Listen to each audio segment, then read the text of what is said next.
ब्राह्मणत्व अति दुर्लभ है, पर ब्राह्मणत्व के नाश के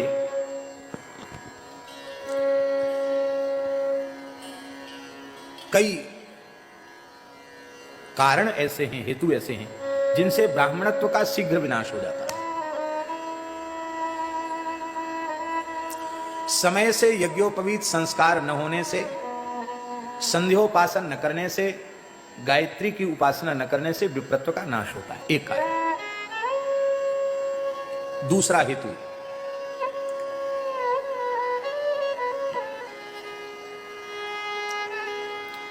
अशुद्ध आहार विहार करने से ब्राह्मणत्व का नाश होता है, क्योंकि आहार शुद्धि से चित्त की शुद्धि का गहरा संबंध है। आहार शुद्धौ सत्व शुद्धि है। आहार विकृत होने पर चित्त विकृत हो जाता है।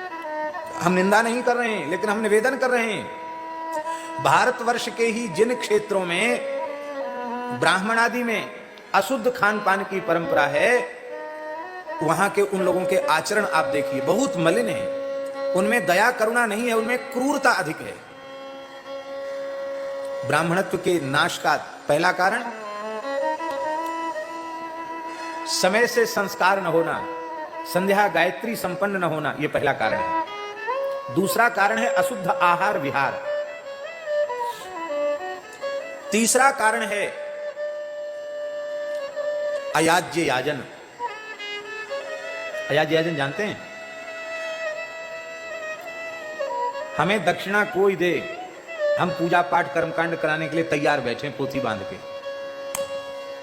अब वह व्यक्ति, उसका धंधा क्या है, उसका काम क्या है, उसकी कमाई कैसी है, उसका अन्न हमें खाना चाहिए कि नहीं, उसका दान हमें लेना चाहिए कि नहीं, इसका हम यदि विचार नहीं करते हैं तो चाहे जितने विद्वान वेदादि शास्त्रों के बने रहें, अयाज्य याजन करते हैं, कुपात्र अपात्र का यजन याजन करते हैं, तो भी विप्रत्व का नाश हो जाएगा।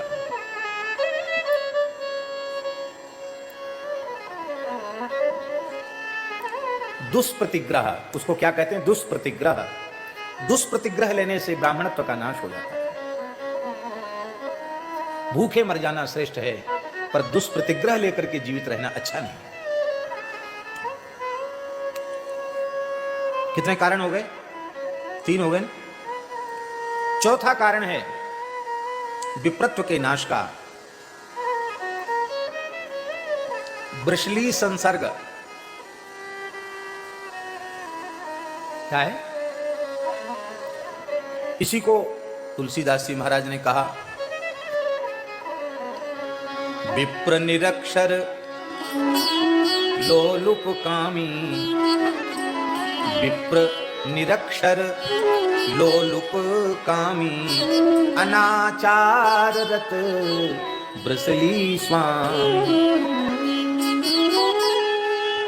अब हम एक बहुत गंभीर व्याख्या है, वो तो हम नहीं करेंगे यहां, क्योंकि धर्मनिरपेक्ष शासन है।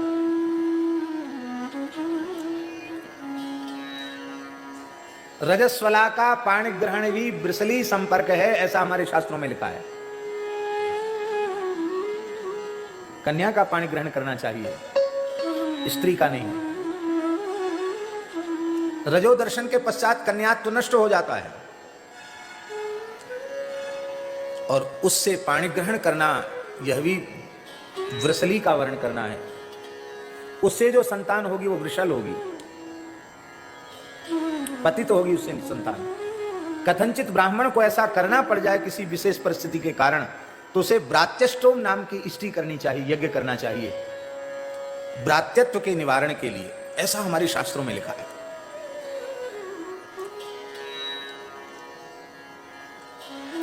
और सरल शब्दों में बता देते हैं, अपने वर्ण से इतर वर्ण की कन्या से विवाह, यह ब्राह्मणत्व के नाश का कारण है। अंतरजातीय विवाह, इससे भी ब्राह्मणत्व का नाश होता है।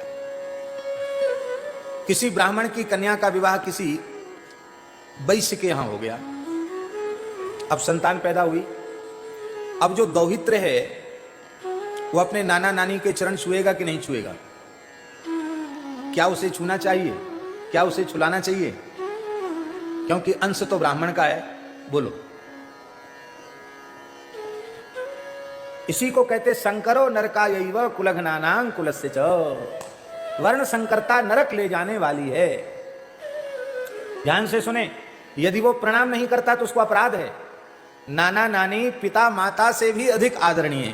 प्रणाम न करे तो दोष, और वो प्रणाम ले तो दोष। इसलिए इतर जाति की कन्या से विवाह ये ब्राह्मणत्व के नाश का कारण है, और सबसे भयंकर ब्राह्मणत्व के नाश का कारण है धोखे से भी मद्यपान कर लेना, शराब पी लेना। महाराज जी पुराण में कथा आई है, स्कंद पुराण की कथा है महाराज जी, सुनने योग्य कथा है, पद्म पुराण की कथा है। एक ब्राह्मण ऐसे ही पतित हो गया, एक चांडाली से संपर्क उसका हो गया, तमाम संतान हो गई, दुर्भाग्य से मांसाहारी भी हो गया, ब्राह्मणोचित कर्म भी छोड़ दिए, किंतु वह कभी मद्यपान नहीं करता था। वो कहता था कि ब्राह्मण मद्यपान न करे तो कहीं न कहीं किसी न किसी अंश में ब्राह्मणत्व उसमें बचा रहेगा, इसलिए वो मद्यपान नहीं करता था। पर उसकी जो गृहिणी थी वो तो धुत रहती थी नशे में, तो बार बार कहती थी कि पीना चाहिए तुमको, वो नहीं पीता। एक दिन वो सो रहा था, उसके तमाम लड़के बच्चे भी हो गए थे, किसी किसी का सोने में मुंह खुल जाता है, खर्राटे लेने लग जाता है, मुंह खुल गया उसका, तो उस चांडाली ने वो मद्य को लेकर उसके खुले हुए मुख में डाला। जैसे ही उसके मुख में मद्य डाल दिया, मद्य के पड़ते ही उसके मुख से भयंकर अग्नि निकली, और वो सारा घर वो बच्चों के सहित जलकर नष्ट हो गया। आग जब लगी सब जलने लगे तो उसकी भी नींद खुली, दौड़कर बाहर आया, उसको आश्चर्य हुआ कि इतनी आग लग गई, सब मेरे देखते देखते सब जल गए, कैसे ये हुआ। आकाशवाणी हुई, तुमने यद्यपि ब्राह्मणत्व के नाश के सारे दुष्कर्म कर लिए थे, किंतु कभी मद्यपान नहीं किया, इसलिए तेरे शरीर में ब्राह्मणत्व कहीं न कहीं सुरक्षित रहा। आज तेरे ब्रह्मत्व के नाश के लिए बलपूर्वक मध्य मुख में डाला गया। उसी के प्रभाव से उस ब्रह्म तेज की अग्नि ने जलाकर इस घर को, इस परिवार को नष्ट कर दिया। फिर वह रोने लग गया। उसने फिर ऋषियों के पास जाकर प्रायश्चित्त पूछा और कठोर तप करके पुनः अपने स्वरूप में प्रतिष्ठित हो गया। मनुष्य मात्र को अशुद्ध खान पान से बचना चाहिए, किंतु मनुष्य में भी ब्राह्मण कुल में जन्म हो जाए तो ये भगवान की ओर से बहुत बड़ी कृपा भई है। इस कृपा को संभालना चाहिए, इस कृपा को संजोना चाहिए। आसोतरा वाले पूज्य महाराज, क्या नाम था महाराज जी का? नहीं, उनके गुरुजी परम पूज्य श्री खेताराम जी महाराज, उन्होंने ब्रह्म सावित्री पीठ की स्थापना करके और जागरण करके ब्राह्मणों को जनेऊ पहनाया, गायत्री के जप में लगाया, और आज श्री तुलसाराम जी महाराज भी समाज में अच्छे संस्कार देने का कार्य कर रहे हैं और समाज को अत्यंत पवित्र बनाकर, अत्यंत पवित्र कार्य में लगाकर उनके जीवन को सफल बनाने का काम पूज्य पथमेड़ा महाराज जी कर रहे हैं। केवल कान्यकुब्ज राजपुरोहित समाज को नहीं, मनुष्य मात्र को पवित्र करने का काम भगवान उनके द्वारा करा रहे हैं। पर ये राजपुरोहितों को विशेष रूप में गो सेवा में लगाना, अनुष्ठान में लगाना, हमको लगता भगवान के संकल्प से इस समाज में ये महान विभूति प्रकट हुई है। इसलिए भैया भूल कर भी ब्राह्मण को अशुद्ध आहार, अशुद्ध विहार नहीं करना चाहिए। हमारी प्रार्थना है, यदि आप द्विजाति हैं, ब्राह्मण क्षत्रिय वैश्य हैं, तो अपने बालकों के समय से यज्ञोपवीत संस्कार कराइए, उनकी चोटी अवश्य रखवाइए, स्वयं संध्या कीजिए, जप कीजिए, उनको अपने साथ बैठाकर संध्या जप में लगाइए। और ये सावधानी 15-16 वर्ष की आयु तक यदि आपने कर ली तो आगे चलकर आपका घर ही भगवान का धाम बन जाएगा। धन्यो गृहस्थाश्रमः।